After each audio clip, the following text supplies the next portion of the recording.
This is Football at 4. Football at 4, powered by the Inside the Birds podcast, InsideTheBirds.com, and wherever you get your podcasts. Andrew DiCecco is back. He was at minicamp, and he'll give us the latest, his thoughts on this Eagles team. As, you know, minicamp, I know it's not training camp, but it's still interesting, some of the takeaways we all have from it, as Andrew DiCecco joined us. Andrew, welcome in. How's your day going?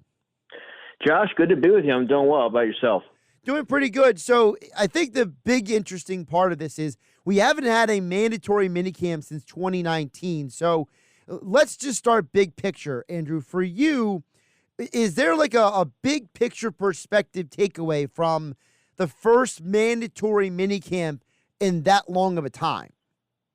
Yeah, well, they're able to get the meetings and some of the housekeeping issues or items out of the way so that when you get to training camp, you're able to hit the ground running. And there's not a lot of wasted time. There's not that tutorial and trying to introduce yourself to a new offense. So I thought that there was a lot of value, Josh, of the Eagles getting up to speed and learning. You have two new coordinators on offense and defense. So acclimating and sort of finding your way and you know, finding out what you're being asked to do is super beneficial. And I saw a lot of structure. It was really fast paced. The practices went just over an hour.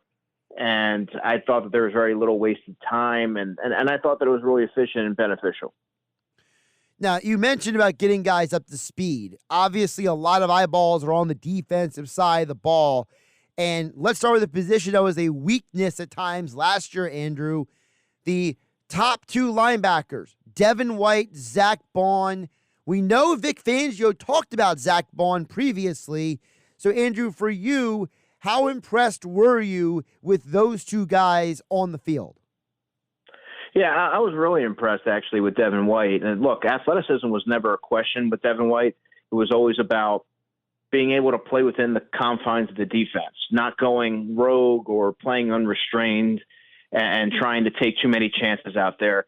But to kind of sum up what he's able to bring to the table in terms of his skill set, I always harken back to the play early in OTAs where he's carrying Saquon Barkley down the left sideline on a wheel route, tightly covering him to the point where the ball falls incomplete and it was right in the vicinity.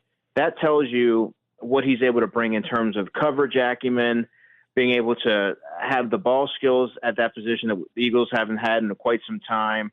And he's rangy. He's sticky in coverage. The Eagles have thrown a lot of short to intermediate routes to the running backs and tight ends, and he's been right there. Contesting passes. Zach Bond to me is the wild card because he's being asked to play a position he's never had to really do at any point in his career, very sparingly. And the fact that he's rolling out with the ones opposite Devin White, it makes you wonder where the Eagles are going in terms of that position, because I think eventually they're going to have to turn things over to Nakobe Dean, who has been primarily working with the second team, has mixed in sparingly with the first team. But I think ultimately it's going to be Nakobe and Devin White when things really ramp up in late July. So it was going to be, in your projection, Dean and White as the two top linebackers and Bond as the wild card. How is that three-man tandem, how is that an upgrade over what we had last year? Because we know, Andrew, the last two times the Eagles reached the Super Bowl, it was because they got quality play from the linebackers. Well, if Devin White plays the standard, and I have no reason to assume that he won't under Vic Fangio, who is very demanding, and he's going to demand accountability and expect that you're playing within structure, I think that's going to ultimately evoke the best out of Devin White. So I think that alone is an upgrade. But factoring in a healthy Nakobe Dean, and yes, I understand he played in 5 games last season, 4 starts, but he's 1 for 2 in his seasons. He didn't miss a practice or a game as a rookie. Had injuries to both feet last year, so you don't want to minimize that, of course. But I'll say this: he looks noticeably bigger, at least to me. It looks like he put on a little bit of muscle in the offseason. And I think that it's too premature to write a player off who's just 23 years old. I think he's a highly intelligent player. He's cerebral. He brings a lot to the table in terms of intangibles. Now it's all about translating that onto the football field, being able to stay healthy and effective throughout the entirety of an NFL season. He has to prove that, but he deserves the benefit of the doubt. Really quick on that, because you mentioned about being a full season, right, for Nakobe Dean. This is the guy who started pretty much almost every game in college. So for you, you're someone who studies the draft. You see these guys every down and down. You study them in college. For you, aside from putting on the size and muscle and being physically better for the pros, was there something else about Dean from college to the pros that he is going to need to do now with Vic Fangio as DC to stay on the field? Just being the smart and instinctive player that he is, being able to roam sideline to sideline. I think to play and be a functional piece in Vic Fangio's defense, Josh, you have to be a high IQ player and a versatile player. He is those. He has both of those qualities, but now it's about staying healthy and being able to put it together for a full season. We haven't seen that, and we also don't know how they plan to use him, right? I mean, who knows? Vic Fangio, we've seen him put Zach Bonnet inside linebacker. Who's to say that he doesn't view Devin White as the Mike linebacker and Nakobe as the will to maximize his skill set and keep him clean and available? So, I mean, look, I've been a pretty big advocate for Nakobe, and I think a lot of folks are, unfairly writing him off. This is a critical third season. I'm not going to minimize that, but like I said, let things play out. See how he looks in Vic Fangio's defense and see how he looks when the pads come on. That's going to be really telling about where he is at this stage of his career. Andrew DiCecco joining us here, Football at 4, powered by the Inside the Birds podcast. All of Andrew's Eagles coverage over at InsideTheBirds.com, and follow him on Twitter at Andrew DiCecco. Andrew, I have been borderline obsessed with this cornerback stuff, so I want to dig into this with you because I am so fascinated by, day one, it's Kelee Ringo. Day two, it's Isaiah Rodgers. And it's Bradbury on the sideline day two. It's Quinyon Mitchell getting reps in the slot. What is your take? Because we know who Slay is. We know he is a starting corner. But, I mean, is there really a reality where we could see a Ringo or a Isaiah Rodgers day one? Well, this is right in my wheelhouse because I've covered a lot of these younger corners extensively last season. I've gotten to know them pretty well. I know what they do well and what they don't do well. But to your point there, no, I think Darius Slay is going to be the top corner on this team, the day one starter. Now the question becomes who's going to be the starter opposite him on the outside, and to me that is going to be Quinyon Mitchell, barring something completely unforeseen. He's looked really good in practices, and you always want to kind of give the nod to the first-round pick and give him an opportunity to develop and work through some of those challenges that are inevitably going to happen early in your career. But this is a player who I've rarely seen him get beat. He's always around the football. He's tough. He's competitive. He has a quiet swagger. He's a reserve player, but I think that he is NFL ready. Cooper DeJean's caught my attention as well, playing in the nickel with the first team. And look, I think Kelee Ringo's done some really good things in this minicamp and OTAs. And I went into this whole process wanting to see more because the sample size was very limited last season, and I wasn't, overly sold on what I saw. And for what I've seen right now, Josh, honestly, he's looked really impressive. I thought he had some really competitive reps with A.J. Brown. I thought he kept pace with John Ross on a couple deep routes. I mean, he looks the part. He's athletic. But again, you have to see what happens when the pads come on and not overreact to what you see in spring practices, though it has been encouraging. But if you remember back to last summer, Ringo did not have a good training camp, and that was one of the big hang-ups to getting him on the field early. If you remember, Eli Ricks actually got on the field before he did, and so did Josh Jobe, by the way. But I think that Ringo has a lot of intriguing qualities, so I'm really interested to see what he's able to bring to the table this summer. Focusing on Ringo really quick, Andrew, a lot of people have pointed out the fact that he is actually younger than Quinyon Mitchell. So is some of this stuff with Ringo, we have to understand that, hey, he is physically still developing. He is mentally still developing into what he can be. Yeah, absolutely. Context is always important when you're looking at especially when you're assessing a young player.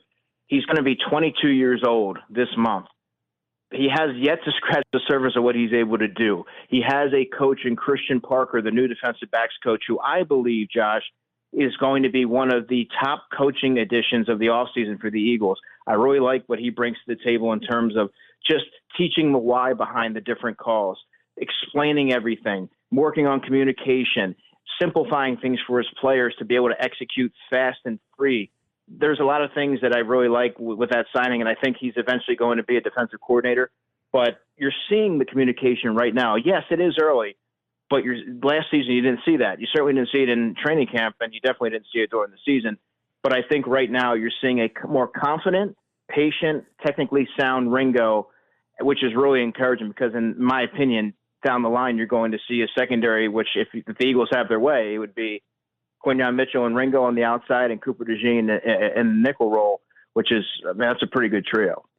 Couple more for Andrew DiCecco. Flip over to the offensive side of the ball here, Football at 4, powered by the Inside the Birds podcast, InsideTheBirds.com.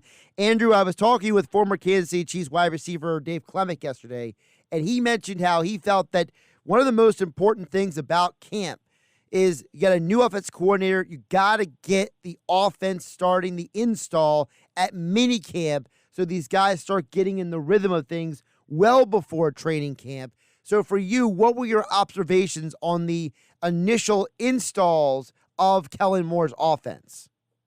Yeah, I agree with him, and that's kind of what I said at the top of our segment here, and why it was such a valuable 3 days and really OTA session. But from what I've seen, you're seeing some jet motion, you're seeing some trips and bunches, which we haven't seen. The offense is far less static than what we've seen.